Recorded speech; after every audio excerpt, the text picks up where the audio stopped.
জল এটা হলো আজকের মেলার নজারা। দেখো আজকে পুরো মাঠ খালি। আজ 28 তারিখ সেপ্টেম্বর, 2 তারিখ পর্যন্ত মেলা চলবে। আজকে তো পুরো एकदम खाली मेला, पूरा खाली है आज के। एकदम आप पाजी पाजी कुछ बोलना चाहोगे आप? कुछ नहीं, मेरा स्टॉल का बाजू में पाजी का स्टॉल है। यहाँ पर आपको एकदम पूरा सेल का कुर्ती वगैरह लगा है, ये देखिए। और ये इसका तरफ बाजू में मेरा स्टॉल है, ये है साड़ी का स्टॉल। आप देख पा रहे हैं निधि फुलिया हैंडलूम्स।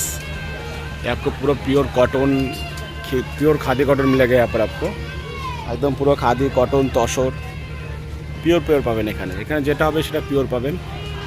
এই দেখুন একদম পিওর। এটা রায়গঞ্জে মেলাটা হচ্ছে এখন।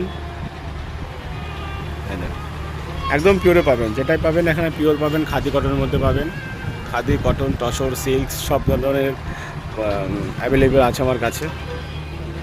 এই দেখুন একদম অরিজিনাল যেটা পাবেন অরিজিনাল। এই খাদির এই যে জামদানি দেখছেন, জামদানিটাও একদম কটনের মধ্যে, একদম রিজনেবল রেট আছে।